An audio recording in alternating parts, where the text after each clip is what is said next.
जब लीक होती है, सिस्टम को ठीक करना होगा। पुलिस स्टेशन में कम से कम इतना तो दबाव लाना चाहिए कि कोई पत्रकार जाता है तो इसकी सुनी जाए। क्या एफआईआर लिखवाने के लिए यदि कोर्ट में जाना पड़ता है तो इससे ज़्यादा दुर्भाग्यपूर्ण बात कुछ नहीं होती। इसी जंतर मंतर की बात करता हूँ कि अपने देश की वो होनहार बेटियां, हमारी बहनें जिन्होंने ओलंपिक में गोल्ड मेडल लाया, उनका एफआईआर दर्ज नहीं हो रहा था उनके शारीरिक शोषण पे, उन्हें सुप्रीम कोर्ट में जाना पड़ा।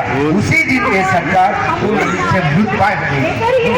यदि इतने जो देश के लिए कुछ करते, मैं तो कहता हूँ कि आज सरहद पे जो सैनिक लड़ रहे हैं वो देश की सुरक्षा के लिए लड़ रहे हैं। यदि उनमें से कोई शहीद होता है तो पूरा समाज नम हो जाता है, घर में पूरे गाँव में खाना नहीं बनता।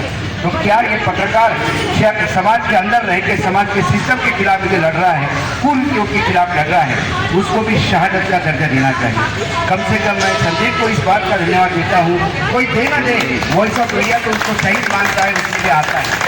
इसीलिए मैंने सोचा कि नहीं, मुझे यहाँ आना है और उन समस्याओं को निराकरण करने के लिए देवी देवताओं के आगे अपनी फरियाद लगाते थे कि जनता आपके राज्य में दुखी है तो इनके लिए कोई समाधान का आयोजन कीजिए। तो देवी देवता उस समय में उन नारद मुनि जी को, जो आदिकाल के पत्रकार माने जाते थे, तो उनको अच्छी तरह से सुनते थे, उसके ऊपर मंथन किया जाता था और शांतिपूर्ण ढंग से जो वहाँ के जिस टाइम राजा होते थे, जो भगवान जिसको कहते थे वो सिर्फ भगवान थे, तो राजा होते थे और नारद मुनि जी को सारी बातें गोपनीय तरीके से सुनकर और वो जनता के बीच में जाते थे, या तो वो बरू बदल के जाते थे या वो साक्षात जाते थे। जनता की आवाज को सुनते थे, छोटे मोटे गली कूचे के सभी लोगों से सुनते थे और उसके निराकरण के लिए गहन मंथन करते थे और उसकी आवाज बनते थे और उनके ऊपर निराकरण किया जाता था।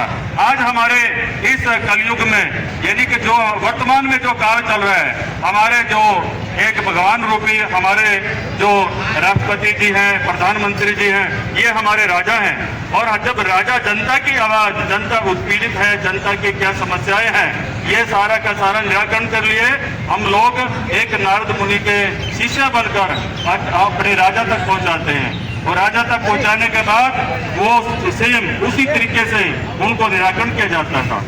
ये ऐसा सिस्टम नहीं था उस समय में कि जो आवाज उठा रहा है उसको कुचला जाए, उसकी आवाज बंद कर दी जाए, उसके ऊपर जेलों के अंदर उनको ठोका जाए। क्या कभी नारद मुनि जी के साथ ऐसी घटना हुई थी? आप वो बता सकते हैं?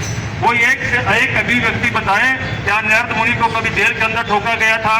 हाथ खड़ा करके बताइए। इस बात का समर्थन दे कि क्या कभी ऐसा हुआ है? नहीं हुआ है। तो जब हमारे आदिकाल के पत्रकार के साथ ऐसा वाकया नहीं हुआ है, तो आज वर्तमान के जो पत्रकार हैं, आज उनको ऐसी नौबत क्यों पड़ी कि वो अपनी खटिया लेकर के अपने अधिकारों के लिए जंतर मंतर को उनको दिल्ली बैठना पड़े? ये बड़ी निंदनीय और शोचनीय विषय है। हम सरकार के विरोध में नहीं हैं, हम जनता के भी विरोध में नहीं हैं। हम दोनों का सामंजस्य करने के लिए ठीक उसी प्रोटोकॉल को मानते हुए आज धरना प्रदर्शन करने के लिए शांतिपूर्ण तरीके से बैठे हैं। ना हम पुलिस से भिड़ रहे हैं, ना हम शासन और प्रशासन से भिड़ रहे हैं। हमने पहले ही अपना एक ज्ञापन लिख करके प्रशासन को दिया था कि हमारा बिल्कुल शांतिपूर्ण ढंग से ये ज्ञापन होगा और हम उसी तरह से अपने हकों के लिए आज आवाज उठा रहे हैं। आज हमारे पत्रकारों के साथ वो समय आ गया है कि हमारे पास ऐसे भी पत्रकार साथी हैं, यही जो इसी हाल के अंदर जो बैठे हुए हैं, जिनके पास अपने रहने के लिए मकान नहीं है। आज हमारे पत्रकारों के लिए, क्योंकि ये सारे के सारे प्रदेशों के नुमाइंदे यहाँ पर जंतर मंतर पर दिल्ली पहुंचे हैं, जो कि 3 महीने की तैयारी करने के उपरांत यहाँ पर बैठे हुए हैं।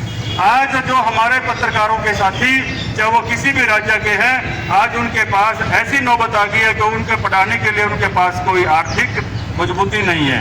आज उनके पास रहने के लिए कोई घर नहीं है। आज उनको लेकर कोई महंगा कोई इस तरह का इलाज करना पड़े तो उनके पास आर्थिक धन नहीं है।